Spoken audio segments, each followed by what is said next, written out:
Kalau ingin makan ketupat, makanlah di waktu hangat. Kalau ingin mendapat rahmat, jawablah salam saya dengan semangat. Assalamualaikum warahmatullahi wabarakatuh. Waalaikumsalam warahmatullahi wabarakatuh. Alhamdulillahilladzi hadana li hada wa ma kunna linahtadiya laula an hadana Allah. Asyhadu an la ilaha illallah wahdahu la syarika lah wa asyhadu anna Muhammadan abduhu wa rasuluh la nabiyya ba'dah.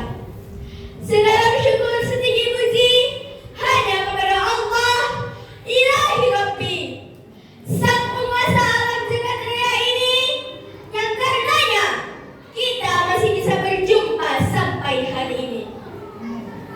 Salawat serta salam semoga selalu tercurahkan kepada Sang Revolusioner Akbar yang telah mengangkat derajat wanita di zaman jahiliyah. Dialah kekasih Allah, Nabi besar Muhammad sallallahu alaihi wasallam.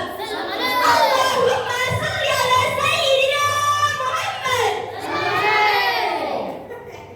Yang terhormat para dewan juri yang wajahnya berseri-seri, para hadirin yang berbahagia, serta teman-teman sekalian penerus masa depan bangsa. Izinkan saya perwakilan dari kelas 6 untuk menyampaikan untayan hikmah dengan tema gender dan peranan wanita dalam perspektif Islam. Teman-teman, kita ini terlahir di zaman yang serba digital.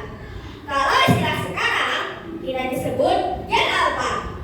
Generasi kita mendapatkan banyak sekali kemudahan. Listrik ada, internet lancar jaya. Itu semua haruslah kita syukuri. Selain itu, kehidupan kita sebagai seorang perempuan juga sudah sangat terjamin. Di mana di era nenek kakek kita atau jauh sebelumnya, di era zaman jahiliyah, sebelum Nabi Muhammad menerima wahyu, perempuan sangat tidak berharga, bahkan menjadi simbol kesialan dan diperbudak. Imam Fahruddin rahimahullah berpendapat ada 3 alasan kenapa anak perempuan tidak diinginkan pada zaman itu. Pertama, mereka meyakini bahwa anak perempuan membawa sial. Anak perempuan penyebab kemiskinan, baik kemiskinan orang tuanya maupun kemiskinan dirinya saat dewasa. Kedua, mereka meyakini anak perempuan tidak dapat bekerja seperti anak laki-laki. Ketiga, mereka khawatir anak perempuan mereka telah diperbudak. Untuk menghindari itu, masyarakat jahiliyah dengan tega membunuh anak perempuannya. Keadaan ini tergambar jelas di dalam Al-Quran yang tertera dalam surah An-Nahl ayat 57 sampai 58 berikut ini. A'udzu billahi minasy syaithanir rajim. Bismillahirrahmanirrahim. Wa yaj'aluna lillahil banati subhanahu wa lahum ma yashtahun. Wa idza busyira ahaduhum bil unsa dhalla wajhuhu muswaddan wa huwa kadhib.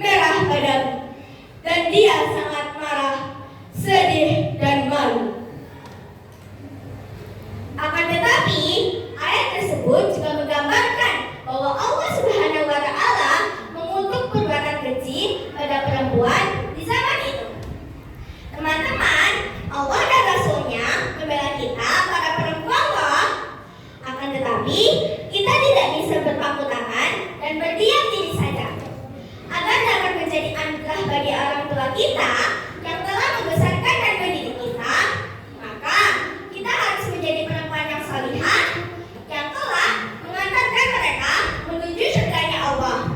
Amin, amin ya rabbal alamin.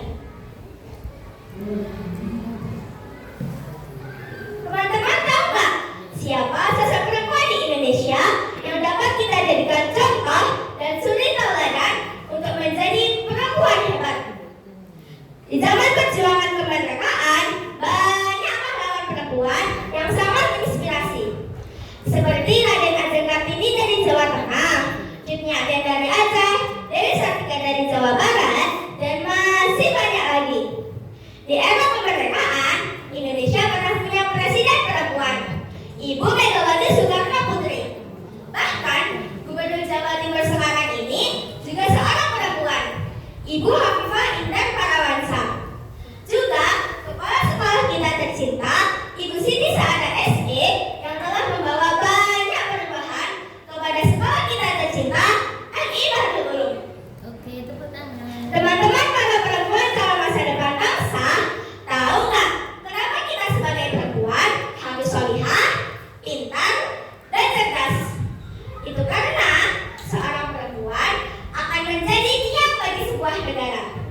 Seperti yang Rasulullah SAW sabdakan, Al-mar'atu imadul bilad, idza solihat solihal bilad, idza fasadat fasadal bilad.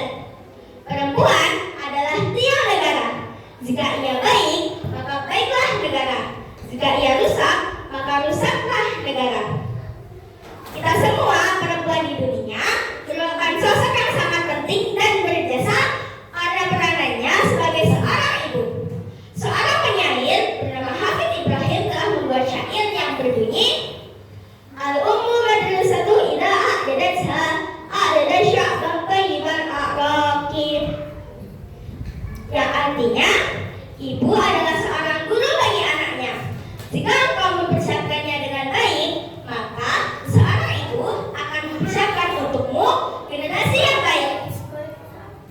Untuk itu, teman-temanku para perempuan calon masa depan bangsa, mari kita terus belajar dan berkarya sesuai dengan minat kita, agar kita bisa menjadi perempuan yang salihah, pintar, dan cerdas. Karena masa depan bangsa ini ada di tangan kita. Naik odong-odong membeli kecap. Kakak.